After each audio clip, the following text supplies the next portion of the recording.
listening to the Blue Raider Podcast, presented by Gold's Gym of Tennessee. Your all-access pass to everything Middle Tennessee sports, game recaps, player spotlights, and the latest from the heart of Blue Raider Nation. Now, here's your host, Jay Golden. Joining us now on the Blue Raider Podcast, it is Associate Head Coach Matt Insell. Familiar face. Matt, thanks for joining us. Appreciate it. Thanks for having me again. We're breaking down the season this upcoming year, and what a different season it really is going to be for the Lady Raiders. Your dad, especially in his long tenure, I don't know that he could even would come back and think about a roster quite like this one before. You have so many incoming freshmen and even new faces that we're going to see on the floor this year as a whole. Tell me a little bit about the challenges that you have, I guess, compiling this roster, but also kind of getting everyone getting together through this offseason, ready for the season. Well, you really have 14 new players, and or not 14, but 13. One of them is not here yet, and she'll be here at the semester break. A young lady from France that gets in December. But so you got 13 new players, and you know it's somewhat exhausting at times for coaches as we get home at night, and it feels like I've played about 10 games. I'm going hoarse from practice because they don't really know how to talk yet. They don't know how to communicate with each other the right way. They don't know, they just don't know what we want and how we've done it. And so you have to do a lot of teaching, a lot of showing, a lot of, hey, you out, you're in type things. I don't, all of those type of things. And so, but it's fun. We really like this group. I say this all the time is, everybody's really excited because they're all new. But don't judge them on November 3rd. Don't judge them on November 5th, November 18th, November 20th. Don't judge them on those days. Judge this team in March because I don't know what November is going to look like. And you could lose a game in November that you were like, man, that's a head scratcher. And you could win a game in November like, well, I guess we figured it out. And then you lose the next. I mean, that's just how inconsistent every 3-minute segment is in practice right now. And, so we're figuring it out. I have no doubt about it in my mind that we're one of the most, if not the most talented team in our league. And, we don't care. We didn't care when we were picked first in the conference preseason. We equally don't care that we're picked third. Don't care if we, people are, well, this team's got a lot back. Well, if you make that assessment that somebody has a lot back, so we're going to pick La Tech to be first in our league. It's what they got a lot back. Well, Sam Houston equally has as much back as they do, and Sam Houston finished one game behind them in the standings. So why should that team first and that team's 10th? Mm-hmm. You know what I'm saying? Right. So your analysis of somebody has a lot back against that, I mean, if we're going to make that analysis, hell, Sam Houston should have been picked second. Mm-hmm. So don't worry about that kind of stuff. What we worry about is we have a lot of new players. We got a lot of new faces on our team. They're learning. They're getting better. It's frustrating for them. It's frustrating for us at times. But when it clicks, they're going to be special. And there's no doubt about it in my mind. It's going to click at some point this year, and it's going to be like, wow. So they're getting there every day, and I'm proud of them. Today's episode is sponsored by Gold's Gym of Tennessee, and the new year is coming, and so are your resolutions. So Gold's Gym of Tennessee is here to help you hit the ground running with brand new month-to-month pricing starting November 1st. And the best part, there's no fees, ever. So pick the plan that fits your crew. You can go gold for one member at $25 biweekly, or you and your partner can upgrade to the VIP, which is $35 billed biweekly, or you and your family, good enough for 3 members, is just $45 biweekly. And here's another perk. All the memberships include access to all 16 Gold's Gym locations. So whether you're lifting, spinning, or training for a brand new you, they've got you covered with all of their locations across the state of Tennessee.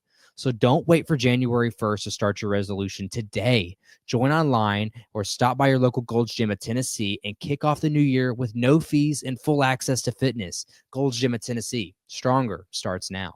I got so much to pull from that, talking schedule, talking CUSA, and I'll tease it. We'll get to that later. But to really talk about this roster, when I think of Lady Raiders basketball, there's been a star center for the last 4 years, and you've got a bunch of talented scoring guards in the backcourt. Yeah. When you compare this roster, and I know Rick would say the same thing, this roster isn't like last year, but last year's also isn't like this year's either. And so there's a new. Would you say that there's a new identity with this group, or is it still kind of you're going to have a focal point in the front court and with talent at the back court? I think we got a lot of talent. We got a lot of players that can score it in different ways. I think that it's going to be more by committee. I don't really know. I told him this day. I don't know right now if there's 10 seconds to go in a game who I'm going to, and where the last 5 years I knew I was going to Bodareva, I knew I was going to Savannah Wheeler, I knew he was going to Jalen Gregory, you knew he was going to Malaska. I mean, you can just go right down the list of who you were going to in those situations, and and then you had your secondary players, the players that kind of played off of those players, that they knew what we wanted in those situations. Right now, I mean, we just finished a practice segment and 2 exhibitions. And so, you're still trying to figure out as we head into the game against Tennessee State is where does that come from? Like, where are we going to go when it's crunch time? When are we going to start realizing we're running this play to get this, or we're running this play to get that? We want them to have freedom. We want them to take shots. But we also want them to understand that when it's time to score, we're going here. And this is why we're going here. And, so trying to get that sense for them right now is a big part of it. But, I mean, the ultimate question that, look, I don't read message boards. I don't read Twitter. or X or now. Yeah. I don't read comments on Instagram. I don't check my messages on direct messages very often. I'll direct message you more probably, and I probably won't see you. If you direct message me back, I may not see it for 3 weeks. I don't check all of that because I don't really care about that kind of stuff. But so what I do know is I hear people all the time say, "Oh, we're going to play 6. Are we going to do 5? How many are we going to play this year?" That's what everyone wants to know. I could see us playing 12, 13 players in every game. Because right now they're all competing at such a high level, and they all bring different things in different times. And when we start up against Tennessee State, I mean, we'll probably play 10 or 11 players on November 3rd, and there may be some quick hooks that somebody's coming out. And when I was at Kentucky, I used to go watch John Calipari practice every day, and he was in. I was laying in bed the other night thinking, man, I feel what Calipari feels now with all these freshmen and new players, because it's like he's pulling his hair out every day in practice because you have all these new players. And we feel that same way right now. Is there's so many new ones that it's just, man. I mean, and I go back to those days, John Wall, DeMarcus Cousins, all of those players that played at Kentucky. I went to their first game at Kentucky, and this team reminds me, I'm not saying we have John Wall, I'm saying that just the nucleus of it, that team with John Wall, DeMarcus Cousins, Eric Bledsoe, Patrick Patterson, all those players right down the line, they play their first game of the year, I think it's against Miami of Ohio, and John Wall hits a fadeaway 17-footer with 1 second on the clock to win the game by 1. And everybody's like, man, they must not be that good. No, but if you fast forward about 3 months later, they win the SEC championship in Nashville. That team finally found it. That's what I compare this bunch to. We may hit a fadeaway 17-footer on Monday to win a game. Just find a way to win. We may hit another 3 to win the game on Friday against St. Louis. And you know what? It is what it is. And then we may go up here in March and win the tournament by 30 every game. So I don't know. I kind of compare it to that. And so we're excited about it. We can't wait for it to start. But it's going to be some ups and downs. And what I beg the fans is to ride it with us. Don't come and say, man, we're not any good. No, these kids are working their tail off every single day. We're demanding a lot of them. We're pressing, we're pushing it on them to get them ready. And if they have a down game and we get beat, don't say I'm not coming back because stay in there with them. Just keep coming. Stay in there with them. Ride the wave with them, because when we get to March, you want to be there with them because they're going to be hard to beat. Well, one thing I can say for Lady Raider fans especially is none are very fair-weathered. A lot of them love this program. They're very bought into this program. Going back to who this team really is, the nuts and bolts of it, talk about. I'm not going to ask you the question who's all going to play. Just 5, 6 girls because you've already touched on that. Yeah. But I want to know how talented you think this group is, top to bottom, as far as scoring talent. Because I know when we reflect on last year, one of the most talented defensive teams Rick has ever coached. Yeah. But the offensive side struggled at times, especially in those tight ball games. But this group as a whole, in the few practices I've seen, just look talent all over the floor as far as girls that can shoot from all levels of the court.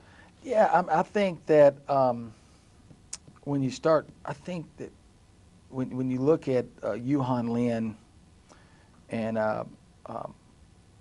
Elena Cortez, which I'm just going to say those two to start here because, and not saying that they are main two by no means. I'm saying that just thinking of those two, they can go get, Yuhan can get her shot anytime she wants. As well, and I don't know if we've had a player, including Savannah Wheeler, that can get her shot off against anybody that she wants to, the way Yuhan can. Now, helping her understand what are good shots and bad shots right now is very important. But getting in the paint, I don't think we've had a player as more dynamic as her around the basket, scoring the basketball, and with her length, with her different ways of scoring it, from floaters to layups to to going under the basket, to pull-up jumper, fall-aways. I mean, different stuff like that. Very gifted. Contreras can really, really shoot it. We did a shooting drill at the end of practice, and Jalen Gregory would consistently make anywhere between 33 and 36 threes to end practice. That was her consistent. Contreras is that. Like, she's shooting it between 33 and 36, 37. Her biggest problem right now, and I tell her this every day. I didn't let her practice today much offensively because of this. She wants to hesitate every time she gets it. She's worried about passing and all that. We want her to shoot, score. And so we're on her about that. Savannah Davis has to take a bigger step this year. I mean, we saw some signs of it late in the year last year. But we're really pressing on her to take that next step. She's got to be a 13, 14, 15-point a game scorer. She's got to be, and she can be. She's that kind of shooter. And so, just those three guards, and Kirsten Verhulst, Emily Munson, Carson Swaney, those guys can all shoot it. They're all different in every way. And I was just talking to Yuhan and Kirsten today about, you're both different. You're both going to play. What makes you different from the other one is what you need to excel in. Don't think you have to excel in what makes the other one good. And so if Yuhan is great at finishing at the rim and Kirsten's this great three-point shooter, don't try to say, for Kirsten's sake, don't try to say, hey, I'm just as good as Yuhan because I'm going to go shoot a layup. I'm going to go in here and try to go around people at the rim and shoot all this stuff. That's not your game. You're a great shooter.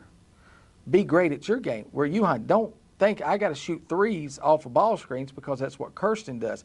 No, go do what you do, and then be very good at that.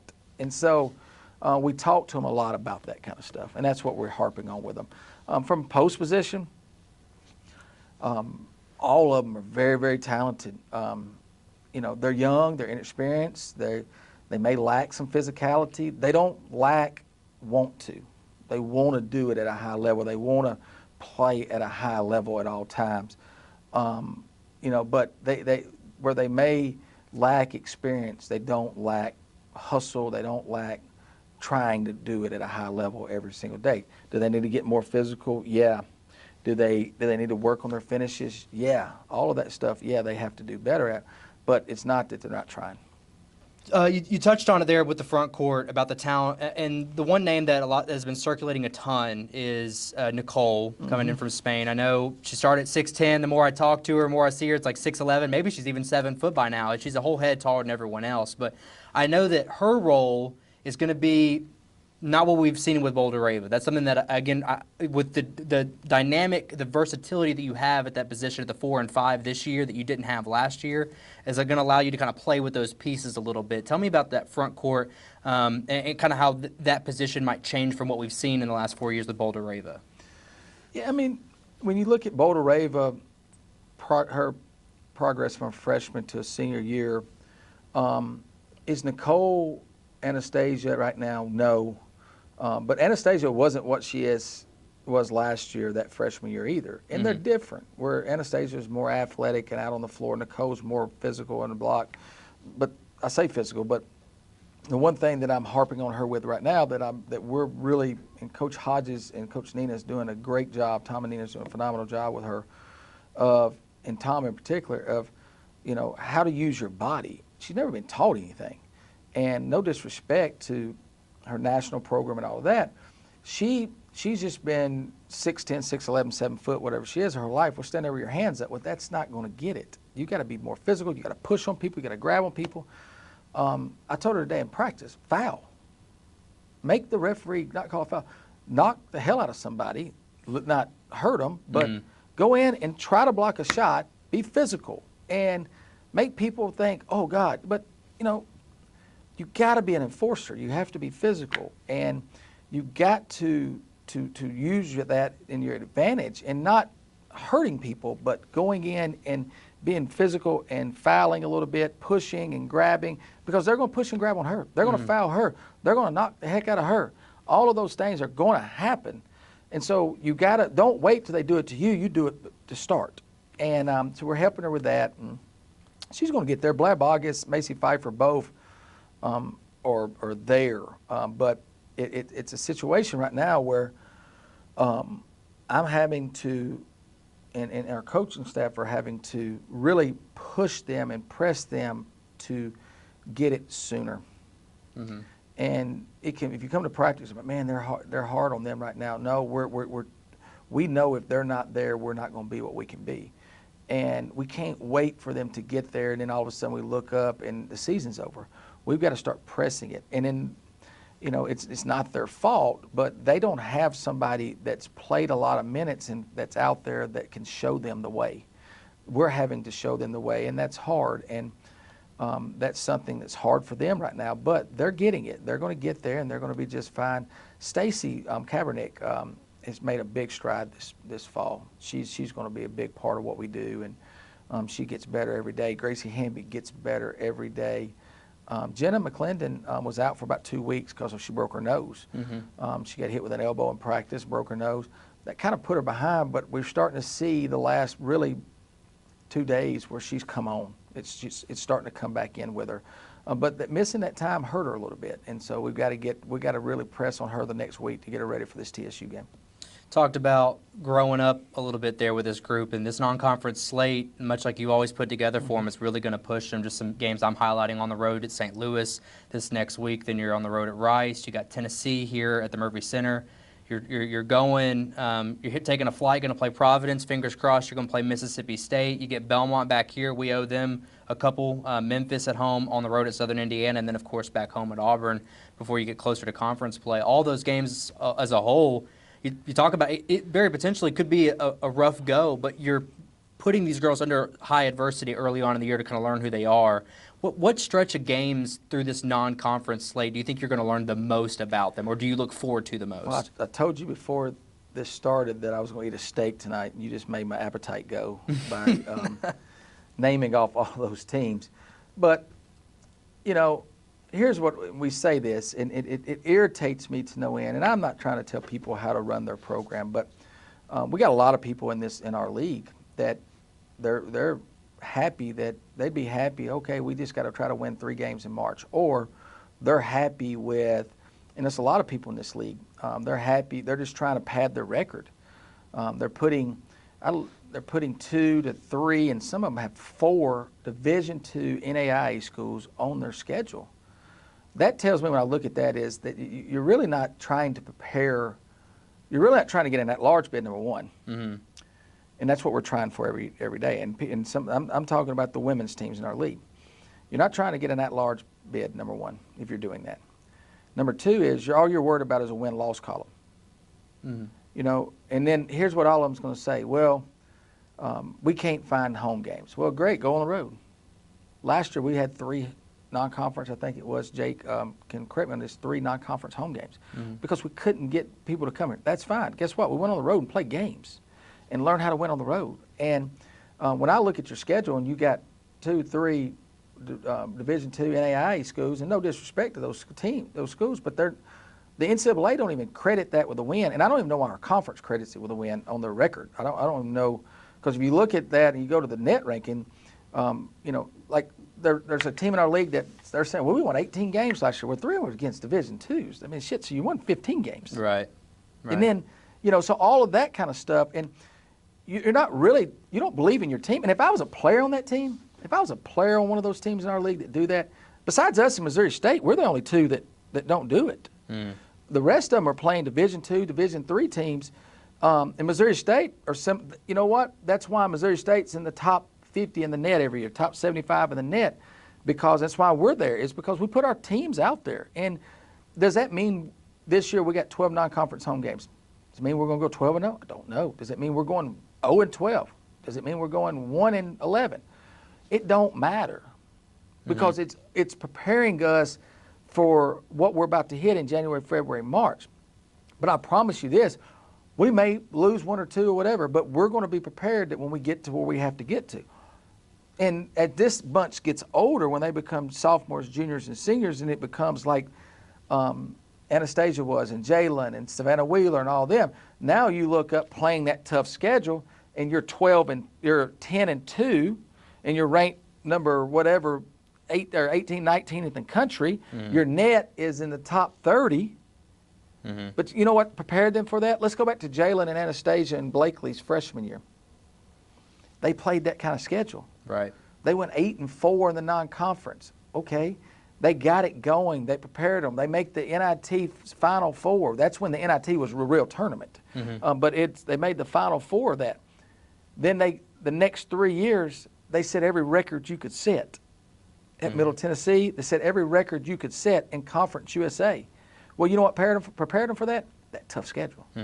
We didn't go play, whoever that is, just because I want to go home at night and sit and have a glass of wine with my wife and say, hey, look, we won a game. No, we and I don't want to get on a soapbox about it, but I look at these teams in our league, and it just irritates me, because we have good teams in our league. We have good basketball in our league.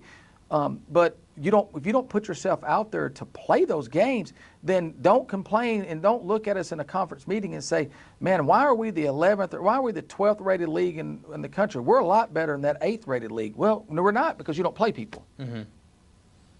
That's why we're not there. And Dad, from day one he's been here, has done it. He's went out and played people.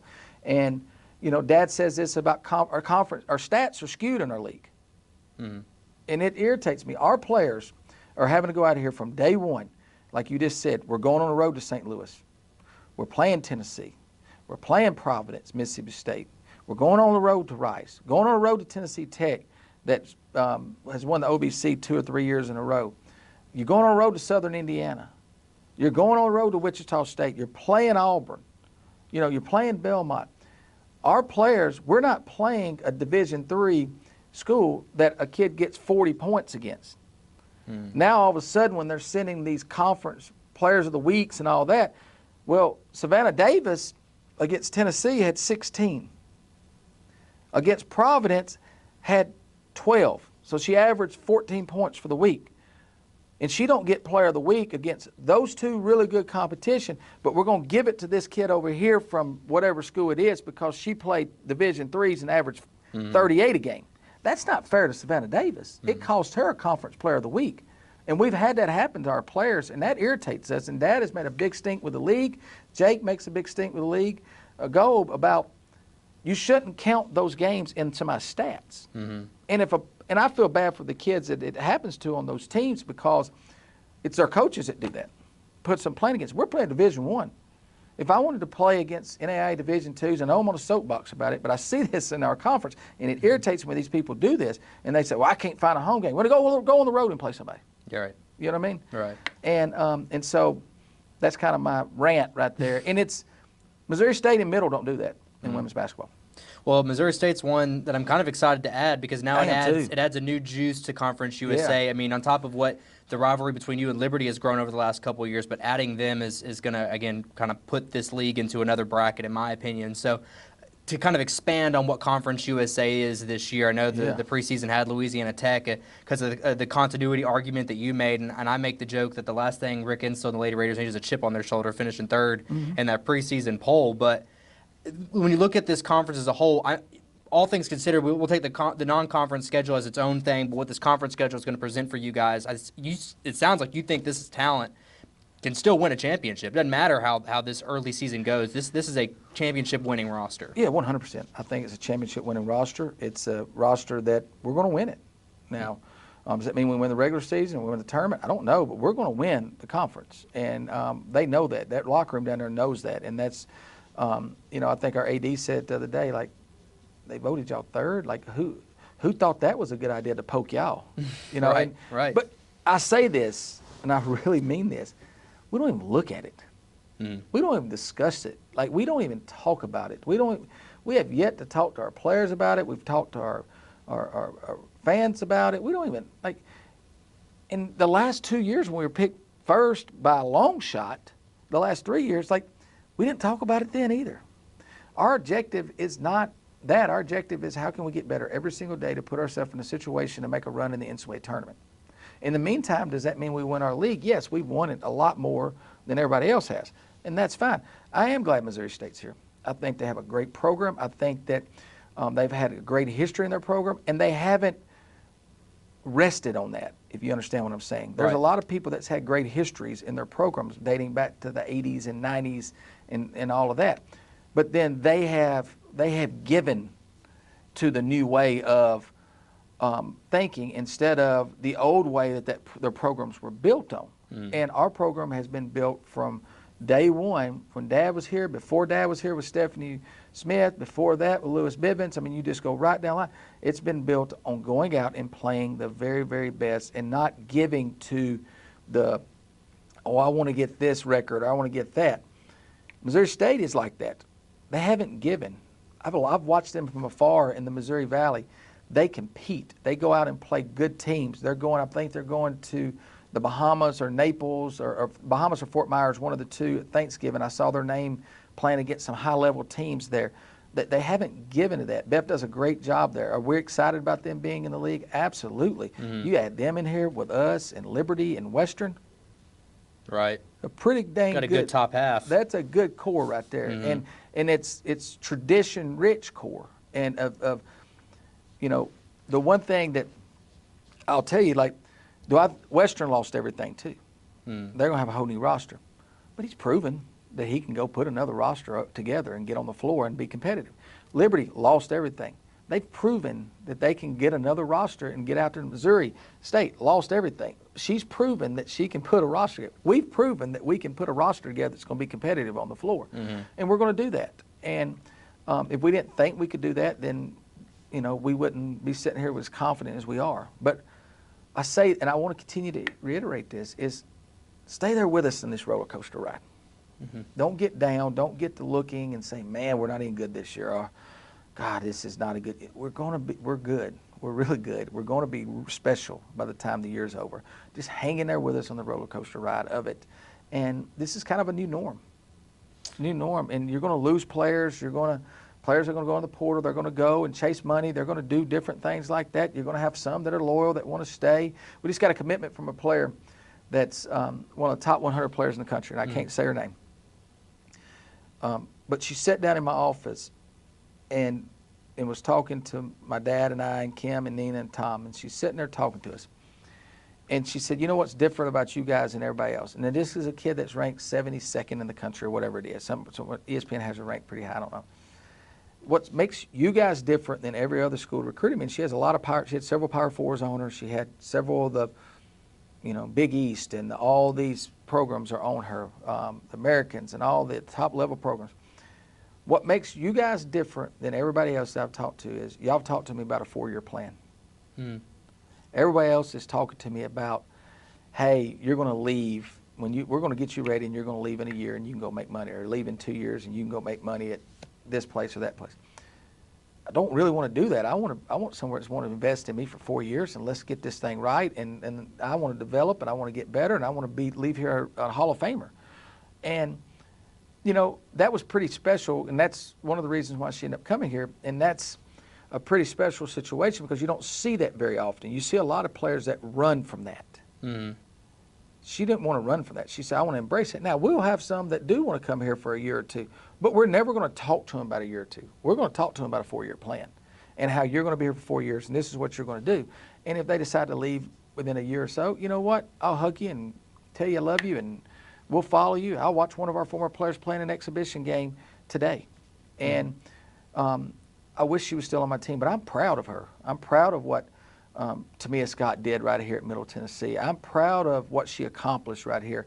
I'm proud of how her game elevated and was developed here and all of that kind of stuff, because I know how she was when she got here. I know she wasn't what she is today. And I'm proud as heck of what she did here. And I'm not mad at that kid. I'm not mad at her at all. I hope our fan base is not, because she gave us some really good times, and we got a lot of big wins with her here. And I wish her the best where she's going, and I still follow the ones that live. When Courtney Blakely left us and went to Arizona, I watched every game Arizona played. And it wasn't, I didn't care about Arizona, but I cared about that kid. And I want to see how she's doing. And I wasn't sitting there hoping she did bad. I was hoping she did good. And it's amazing how the good Lord works, because if I was wishing that she would do bad and all that, he probably wouldn't have circled her back to me. Right. You know what I mean? And he circled her back to us, because in our heart, we were fine. Like, kids leave. And, you know, we've had them leave before, and it just happens. You know, we hug you and tell you we love you and wish you wouldn't leave, and we want you to stay, and we want to provide you every opportunity to stay here. And we got a good group right here right now. And I've told them this today. If you'll just hang in there, year 1 looks a lot different than year 2. Year 2 looks a lot different than year 3, and year 3 looks a lot different than year 4 looks a lot different than year 3. And I told Jalen Gregory, we told Jalen Gregory and them the same thing. And Jalen Gregory and them year 1, it'd been easy just to say, you know what, that's hard. I want to run from this. I don't want to be. No, they stuck their head in it and they stayed in it. And you look up, the next 3 years, they become the all-time winningest class in Conference USA history. They become the all-time winningest class at Middle Tennessee history. They set the all-time record in Conference USA for most wins in a row. They won 3 regular season, 2 tournament championships. I mean, they did so many incredible things, and probably would have won the tournament championship their freshman year if we wouldn't have blew an 18-point lead. And we had a bad half, and that was really the only bad half that bunch had. They lost some games, but they had a bad half and got beat, and then next thing you know, they make a run in the NIT. And so, I mean, we got something pretty special right here, and our fans know that. You know, we've sold more season tickets. I would probably bet you we've got more season tickets sold than than the vast majority of everybody in our league combined. You know what I'm saying? I challenge that too. Yeah, I think you may combine everybody else in the league, and we've got as many season tickets sold. I think Missouri State, their fan base is pretty pumped about they have a pretty good loyal fan base. And so I want to tell our fans that's a good team that's come into our league, men's basketball and women's basketball. And so, you know, I think that we've got a great fan base. The Tennessee game will probably be sold out. The Auburn game will probably have 8,000 or 9,000 here. And then you got my dad going towards 500 this year. Right. I mean, you think about that. I got emotional. I was in a meeting this week about it, of his 500, but you think about that. He's won over 700 games or 800 games in high school, and he comes here and wins 500 in college. Is there another coach in the history of college basketball that's won that many in high school and college? It's pretty unheard of. Right. It's a lot of winning. It's a lot of winning. And, you know, he's in about every Hall of Fame there is, but I don't know if the Naismith Hall of Fame isn't the next one he needs to be in for that. I mean, that's a pretty huge accomplishment of what he's done right there. He's already in the Women's Basketball Hall of Fame. He probably needs to be in the National Hall of Fame. He may already be in. I don't think he's already in that one, but he's in it for something. But I mean, you think about that. That's hard to do. It's very hard to do what he's done, and you know, and that's pretty special to be on his staff and to be a part of that. And our fan base is really driven it, and they ask all the time, how long is your dad going to do it? I mean, he's walking around out here and coaching like he's 52 instead of 74, you know, and so, you know, he's going to do it for a long, long time. And what's happening on this campus right now, and, you know, obviously sometimes the results aren't what we want in a lot of things, but I do know I do see a football program that works hard every single day. I do know we have new facilities over there that are unbelievable. I do know I've said in the meetings here that Chris Massaro and Dr. McPhee have had me in about the renovations of Murphy Center, and it is going to be one of the most incredible arenas in all of college basketball. I mean, it's going to when it comes to facility, there's not going to be one better. I do know, I have watched our men's basketball team practice, and I do know that they're working extremely hard. I do know they have a tough schedule. They got Houston and Michigan on that schedule. They got Evansville. Evansville it's never easy up there. I mean, they go into the Cayman Islands. There's a lot of people that are doing a lot of great things here, and we just need more people to just come on. There's a lot of room on this wagon. Right. You know, and there's a lot of people that's on our wagon, and they won't jump off. But there is room for more, and I think that as our community continues to realize that we have a high major athletic program right here, and it's easy to sit back and complain. It's easy to sit back and point fingers, and I get that. You know, I get it 100%. Right. And I'm not throwing stones at people that do it, because look, if you're a supporter of our university, you have the right to voice your opinion. You do, and whatever you want to voice that. But at the same time, there's people here working their tail off every day to take this thing to where we want to get it. And not only in just women's basketball, a lot of times we get the shine, and we get it, and we appreciate that. And a lot of people say, well, we can't wait for women's basketball. No, let's get in there and get behind this men's team. Let's get in there and get behind this football team. Let's get in and get behind Jerry and the baseball team and the softball team and the volleyball. We've got a new volleyball coach that's, you know, their record's not what it needs to be right now, and that's not what they want it to be. But she's building something, and I watched them from afar and just watch.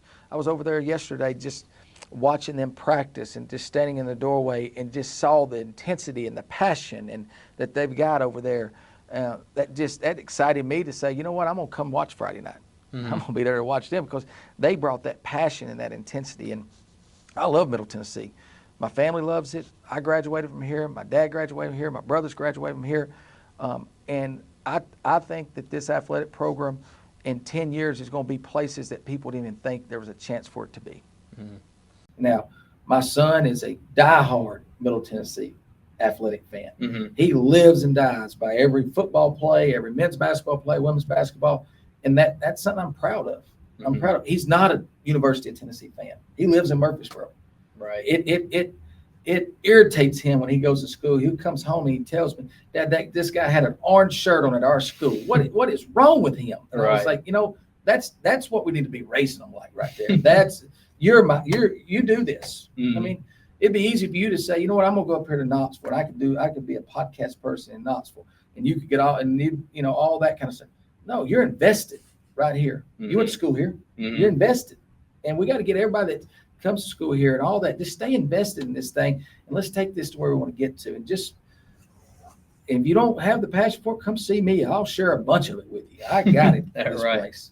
You talk about wearing orange. The thing I hate about the color orange is that I can't wear it and not be associated with being a Tennessee fan. I can't just wear orange. I like orange. It's not a bad color, but if I wear it, people just automatically assume I'm a Tennessee fan. Exactly. Me too. And I'll look at a shirt or something. Man, I like that shirt. At the golf course, I like that hat. But it's got a little orange in it. People's going to say it's... Yeah, they're going to say something. Yeah, I'm a Tennessee fan. When I'm not. I went to Tennessee for 4 years. I did. And worked for Buzz Peterson on the men's staff at Tennessee. And Buzz got let go. I ended up coming back to Middle and spent my last year, my 5th year here and graduated from Middle. Reason why I didn't graduate, it's interesting. I worked for Buzz, and I was working in video and all that. And I still remember Buzz one day. I was like, hey, I'm not going to be able to be at this practice or meeting because I have class. And he looked at me and he said, I thought you were here to learn how to coach. I said, well, I am. Then that class is not going to help you. So you need to skip that class and get over here and work. You know what? I took too much of that advice and skipped too many of those classes, which now made me graduate in 5 years. But I'll say this. I went to University of Tennessee for 4. I came to Middle Tennessee for 1. I tell Dr. McPhee this, and I've told him this before I started back working here, because I've been on a journey from Kentucky to Ole Miss and now here. I regret not being here all 4 years, because this place, my time here was a lot better than there.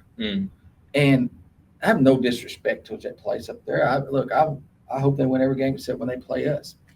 But here is where my heart was. And this is a phenomenal place. It's a great place to go to school. It's a great place to work at. It's a great athletic department. And there's a lot of people that may not like some of the stuff around here, but at the same time, you know what? If you're talking about us, it's good. It means you care a little bit. Oh yeah. And if you're talking about us negatively, it's fine. I have a friend of mine he's a close friend of mine, and he's the most negative person about every sports team he has. But I can promise you this, he'll fight for that sports team. And even the people that may talk about us, even the people out there that gets frustrated with us, if a fight broke out, they'd be with us because they care about us still to this day. And so we need to get behind this thing, and let's make Murphy Center magical this year. Let's make it where when you come in here, it's like, man. And let's make Floyd Stadium these last month of the season. Let's get out there behind those guys. And has the season been what we want it to be? No, Derek Mason will tell you that himself. It's not what he envisioned it to be. But it doesn't mean you stop fighting. You stay in there with him, and I'll be out there for the football game on Saturdays and still watching every play and living on every play we have. Well, you have an opportunity to get behind this Lady Raiders program as their regular season begins here on the 3rd at home against Tennessee State. But once again, Associate Head Coach Matt Insell for joining us. I appreciate you. Thank you. Conseco Group has been transforming visions into reality since 1987. Known for making the impossible possible, they specialize in pre-construction consulting, construction management, design build, and renovations. With a hands-on, client-focused approach, Conseco Group consistently delivers high-quality results while maximizing investment. Based in Nashville and trusted across Middle Tennessee, their reach spans the entire Southeast. Conseco Group, building excellence one project at a time. Learn more at consecogroup.com or call 615-298-9907. Welcome back to the Blue Raider Podcast. Today's episode, we're going to be previewing the upcoming basketball season, and joining us is a familiar face to the men's basketball program. It is head coach Nick McDevitt. Coach, thanks for joining us. Absolutely. Thanks for having me. I'm excited about this year, but the one thing we talked about this earlier in the summer, it's a bunch of new faces. You got 9 new guys. Your practices are starting to roll out now. You're still filling the waters with these guys. How do you feel about this team now getting close to the season? Yeah, I think a couple of things about this group that have stuck out since really the summer is how unselfish they are. They really enjoy playing together, but there seems to be a playing rhythm that they have with one another. But I like the way we shoot it. I think this group shoots the ball a little bit better as a whole than we have over the last couple of years, and they're awfully unselfish. And it's when the days that it's clicking, so to say, it's awfully fun to watch. What is the identity of this team? If you had to describe Blue Raider basketball in 30 seconds, what would you say? Well, again, I think we're an unselfish group. I think we'll be able to play deep into our bench this year.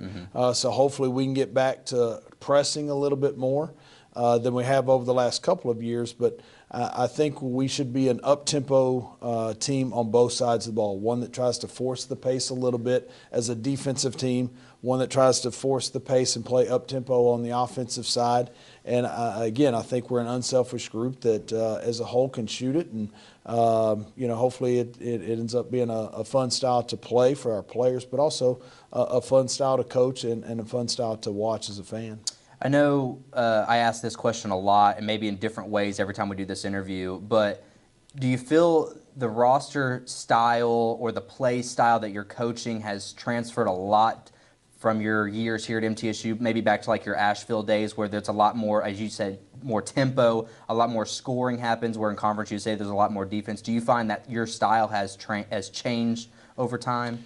You know, that's a great question. I think the way we play, our identity on the offensive end and our offense has changed. But I don't know that, particularly with today's college basketball environment, that you can get just stuck in it's this way or the highway. This is the way we're going to play next year in March and April as you're in the recruiting process, particularly in the transfer portal, unless you've just got crazy money and you can go just kind of buy the players that you want to get in order to fit that system. Now it's a little bit all right, who do you like and who can you get? And now let's figure out a way that makes the most sense for the group that we've got. Sometimes, like last year, you're able to get your hands on a terrific big in Isam Mustafa.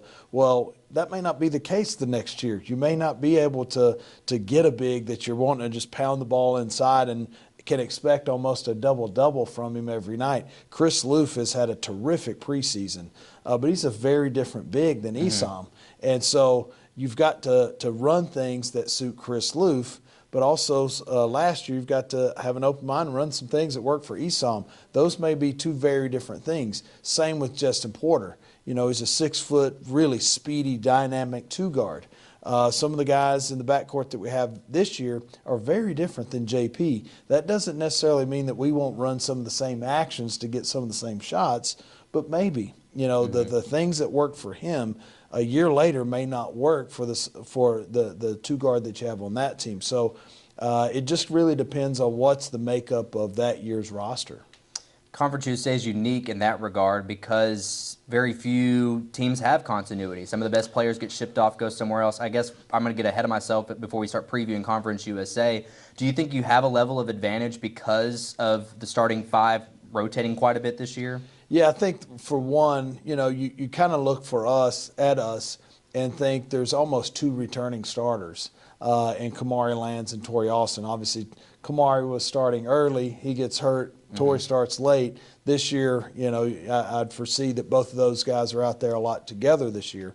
But having two guys that have logged a lot of minutes as starters and as just whether they were starting or not, got a lot of game minutes under their belt, along with Chris Loof, does give us a little bit of a tailwind and a little bit momentum heading into the season.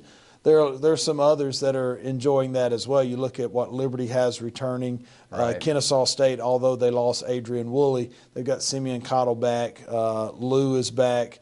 Miller on the wing is back. So they've got a lot returning as well. But there's a lot of good players, a lot of good coaches, and it'll be a dogfight this year for sure. Do you care? I already know the answer, but I think I should just ask it. Do you care that Conference USA is they're gonna roll out the media guide whenever that happens, and this is recorded before all that happens? There's a high chance that there's probably not going to be any Blue Raiders on it because anyone who's probably most deserving, Kamari Lands, just didn't play conference last year. So there's a lot of coaches or media members, whoever is voting on this, that just look at MTSU's roster and say, who are these guys? Why should I vote? Yeah, and I think that's okay. You know, honestly, the preseason rankings, I love the fact that the media does it. There's not a ton of value in it, but I love the fact that people are trying to predict who's the top 25 in the country and who's first-team All-American. And the same thing with every league around the country. The fact that your fans and other teams' fans are talking about your conference and your team and your league, I think it's great. When the season starts, you can almost just kind of throw it all out the window. Right. Because to your point, you know, there's some folks out there that may not have voted Torrey Austin very high on the preseason all-conference, but he's going to be a daggum good player for us this year. You know, and you get teams that I think it was Jack State last year was picked 8th or 9th. They tie at the end of the season for second with us. Liberty's picked somewhere 5th or 6th. They win it. 3 or 4 years ago, we get picked last. We won it. And so, you know, it's good that you've got people talking about college basketball in the offseason, but that's kind of what it is. It's talk. You've got to go out there and play the games. It's almost like it doesn't matter. Right. Yeah, and it does because, again, I think it just helps drive the interest and the attention of college basketball. Sure. The more that you get your local media, the national media talking about your sport, you've got to enjoy that. And you know, this time of year, every coach and every player feels pretty good because we're all 0-0, Sure. and you're feeling good about your team. But, you know, proof will be in the pudding come March. Let's get into this roster a little bit. What area do you feel the most comfortable in? The back court is so deep. The front court, you have a lot of continuity with playing time there. Is there an area that you feel particularly better about? It's a great question, Jake. I think it's not that we have necessarily Kobe or LeBron or Jordan at any particular spot, but we do feel like there's depth at every spot, that we're not just kind of a one-man band. I think there's obviously there's some good in that if you are, that you've got an elite player at a particular position. But sometimes that can work against you, that all of a sudden everything runs through this guy and he's having an off night. You're in trouble. Everything runs through this guy and now he gets hurt. You're in trouble. We've been able, unfortunately, we've had a little bit of a sickness bug here in the preseason. Nothing crazy, but all of a sudden a couple guys miss a day or two here and a day or two there, and it hasn't caused big waves and big disruption for our practices. And that's because we've got several guys that can play points, several guys that can shoot it. Kamari and Torrey as big forwards. Savon Weichel is a transfer forward that has had a good preseason as well. Feel good about the post. Luka Jovanovic has had you continue to see him improve, which gives us another center along with Jared Hall and Chris Lou. So I think the biggest thing is just having that depth at every position to where hopefully we can withstand the sicknesses and the ailments and hopefully the nothing too crazy injuries that always happen with every team throughout the course of the season. Yeah, the depth, since that injury-plagued season 2 years ago where you just kind of you fell into bad luck, if you will, now it feels like depth has been an important part of the roster makeup for this squad. Who are some of these guys that, maybe initially, again, going back to like what people see on this roster, names that we may not be circling as key contributors but have surprised you this preseason? I don't know if there's surprises. I think that's a good way to look at it. But, you think about MJ Whitlock, a guy that can really shoot it. We knew he could shoot it, but he's able to do some other things other than just be a standstill three-point shooter. He's an aggressive rebounder. He's been good on that end of the floor. He takes care of the basketball. Savon Weichel, a Division II transfer, local young man from Smyrna, is a little bit more skilled, shoots the ball a little bit better than perhaps we thought. We thought he could shoot it pretty well, don't get me wrong, or we wouldn't have recruited him. But at the same time, he's been a pleasant surprise. And then the freshman, Luka, has been a young man that perhaps playing with and practicing with older guys and pros overseas has seasoned him a little bit faster than most incoming freshmen, particularly as a center.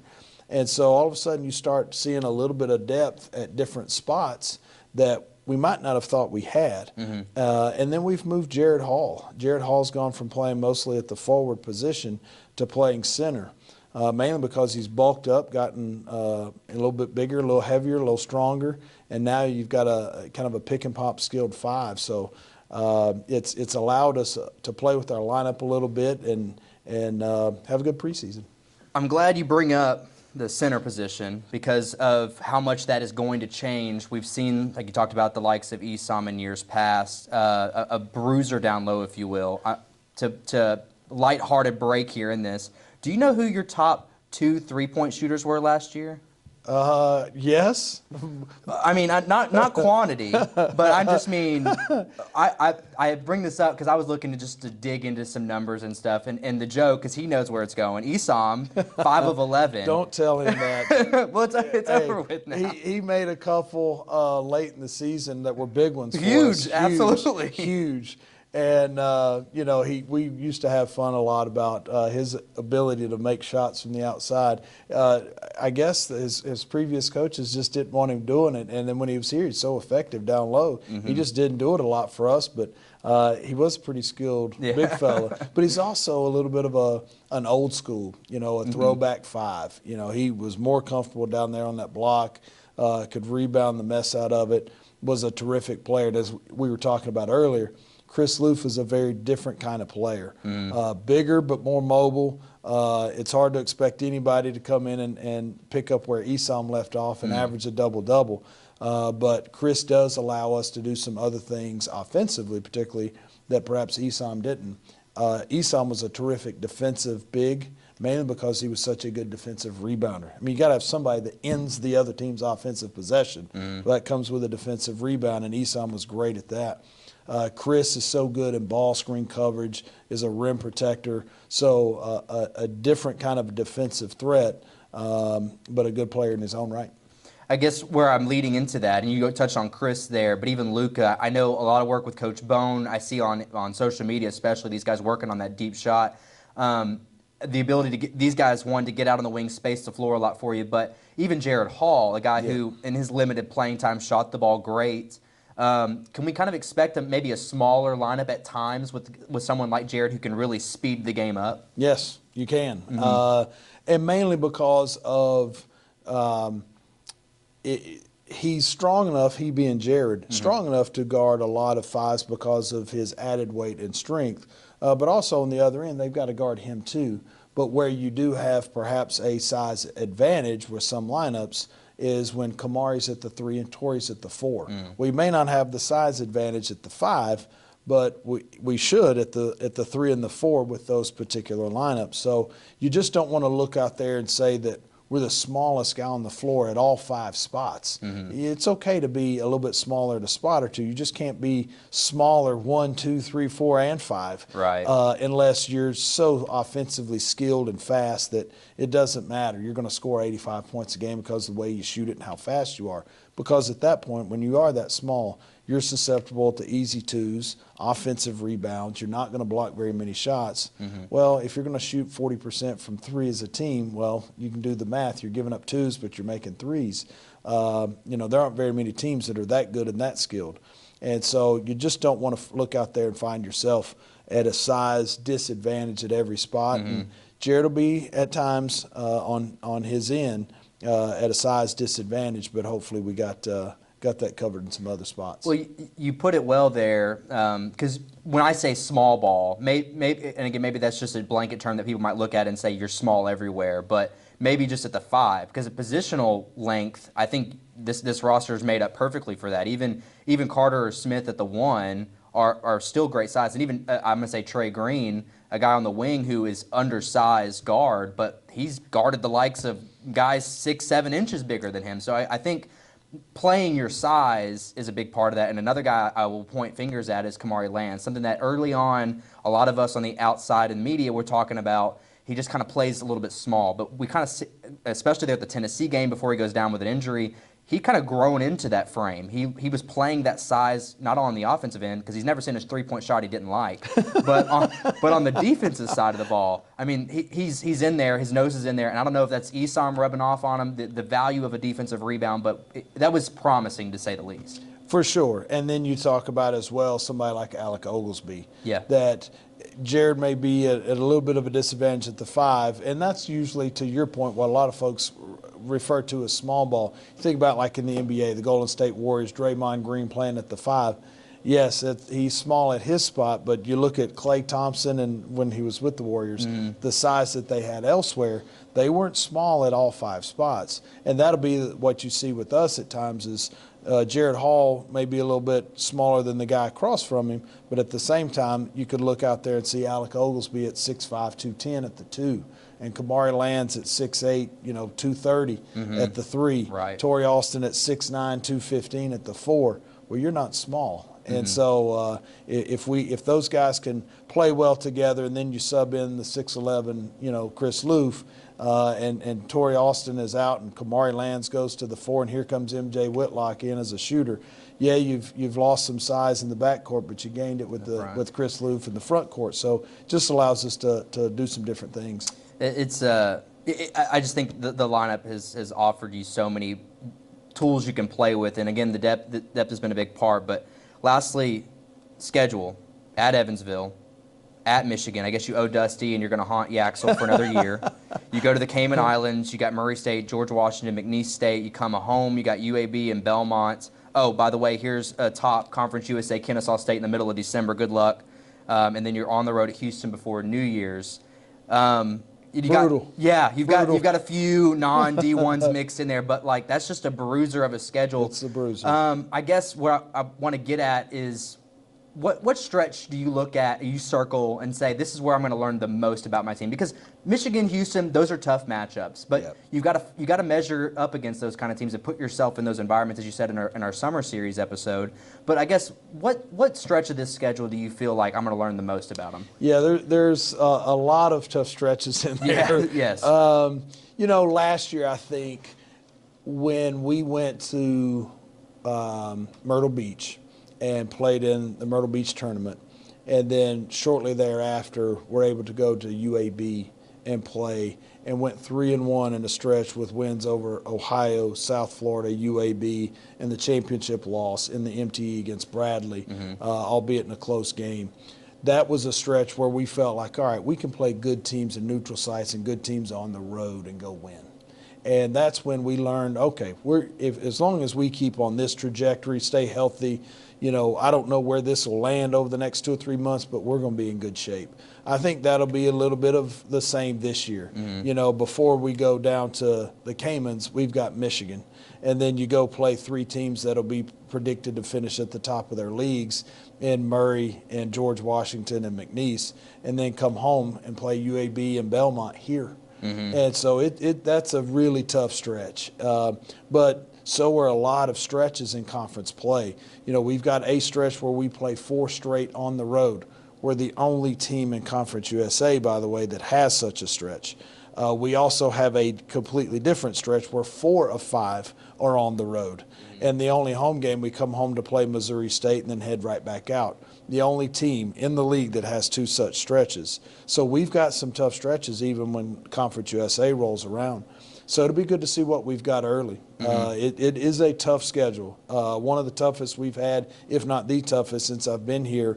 And the way the landscape is now between trying to affect your net and the ability to share internal revenues have caused people's scheduling philosophies to have to shift a little bit. And because of that, it's made ours very, very difficult. That was my next question. How hard is it to get those teams to get here? Like I said, your home games this year, UAB, Belmont. I know Evansville, you guys are in the middle of a 4-game yes, contract, so they'll come back here next year. Yes, sir.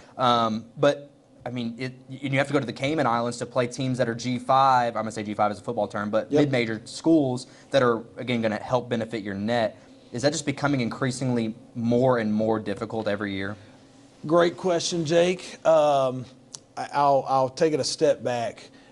Now, when you look at scheduling, there's 2 things to try to keep in mind, and that are the 2 really driving factors of the way you're looking at how does this affect our net and how does this affect our money. And for us, for instance, this year, we're playing 2 highly ranked teams. Both Houston and Michigan will be preseason top 5 in the country. On our end, it helps affect our money. Those are games where we're getting $90,000 each to go play those games. So you're bringing in $180,000 by playing those games. On their end, we're a team that over the last several years have finished high in a high net ranked league. Last year, Conference USA's net was 8th. The highest since the net has existed. The net has now been in existence for 7 years. Last year, Conference USA finished the highest it's ever finished at 8th. And so now you look at a team, if you're one of those, here's a team that finishes high in a good net league. They can help us, says Michigan and Houston. On the downside, part of the reason we're playing for us, I say a downside, you're not going to be able to get teams that think they may finish in the middle to the lower half of their P4 league to play teams in Conference USA. Because now they're saying, like, that team might beat you. Right. And even if they don't, it's going to be hard for us to run up our efficiency numbers and positively affect our net. So that's not a good game for us to go schedule Middle Tennessee. Well, the teams that are top 10 and top 15 in the country think they can do that to anybody. And most likely they're right. That's why last year we get Tennessee. This year we get Michigan and Houston. Next year we'll end up playing Auburn in a neutral site game. Those are the teams that we're going to end up getting. Well, the other teams on our schedule are facing the same thing. Murray State's facing that. George Washington faces that. UAB. That's why we end up playing each other. Right. Because they're having the same problem filling out the rest of their schedule. So all of a sudden, when you're at this level, if you're not buying home D1 games, which we don't, we're not anymore because we can use our money elsewhere. Yeah, smarter. NIL. Yeah. So why spend $80,000 to play a D1 game at home when maybe you can put that $80,000 over here in this pot and be able to distribute it to your players through the form of NIL. And so as a result, your schedule end up getting harder.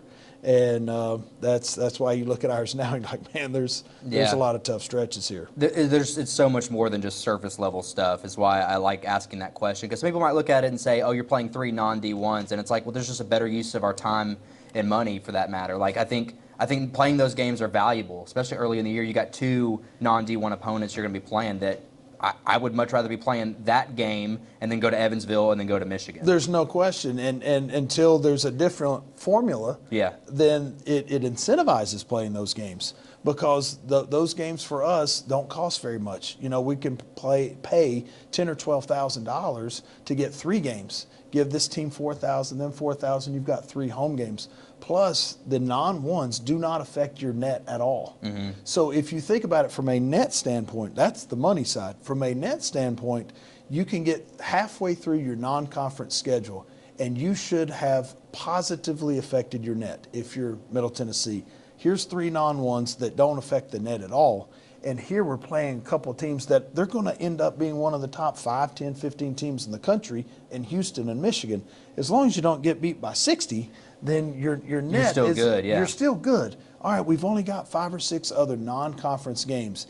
If we can split or get to a 4-2 out of these 6 games, then we're going to head into league play with a good net. Right. If the whole league does that, then now when you start league play, you've got good net versus good net. Right. You don't have anybody that's dragging the bottom. You're not doing this weird Conference USA end of year schedule they were doing years ago. Correct. To try to the non-ones formulate don't negatively affect your net. They actually, it could be the opposite. For instance, Liberty. The last 3 times Liberty has been in the NCAA tournament, they've been a 12, a 12, and a 13 seed. Those years they played 3, 3, and 4 non-Division I games, because they can play those games, and because they do have a little cash up there, they're able to buy a couple of other Division I games that are home games. Now they can positively affect their net. And last year they played 3 non-Division I games. 7 of the 10 teams in our league last year played 3 non-ones. This year, 10 of the 12 are going to play 3 non-ones. And last year, it was the highest net we've ever had. We finished 8th. The best outside of that was 10th in 2023. All the others were 12, 13, and 14. One year was a 15. And so the amount of non-ones doesn't negatively affect your net. Sure. And in many cases, now that you're getting bought, you can have half of your non-conference schedule allow you to be in a good spot when you enter league play. Sure. Well, anecdotally, last year you lose on the road at Tennessee, but I know in KenPom, so I'd assume the net had the same effect. You improved. Your net improved by losing that game. And then even the close loss on the road at Belmont, you improved. And then, of course, winning at UAB certainly made it skyrocket. But that's stuff that, like, again, people could be upset that you're not driving in these big teams, which I would argue UAB and Belmont are great matchups, local matchups that have a lot of history that you should be excited that they're coming to the Murphy Center. But there's still a game to this, if you will. You've got to schedule people that are still going to benefit you in the long run. And they're thinking the same thing. Correct. The days of being able, like we were able to get Ole Miss in part because of a football contract and also because of a women's basketball contract. When Coach Davis came back with his Ole Miss group, the now with the net, getting those kind of games are impossible. They're not going to do that. They're actually incentivized not to do it. The ones that you hope for are the ones that will play you and pay you, or you can get some neutral games occasionally. But getting those kind of games from the P4s to come to your place, their league offices won't let them. I mean, they have to submit those leagues. They make their teams submit the potential games to their league office. There's a lot that the league office will say, you're not going to Middle Tennessee to play an away game. You're not going to Western Kentucky to play an away game. You're not going to UAB to play an away game. If you're going to play them, you're going to play them at home. And that's because what that league office wants to do, they want to have 10 teams in the NCAA tournament instead of 9. Sure. They want to have 11 instead of 10. And so they're not going to allow any teams to schedule in a manner that may negatively affect their league and how many teams they can get in the tournament. That's an interesting aside to that story. That is good. Well, Coach, The season begins on Wednesday the 5th here at home against Milligan. Clock, Wednesday the 5th against Milligan. I appreciate you and your time, Coach, and best of luck this year. Absolutely. Thanks for having me.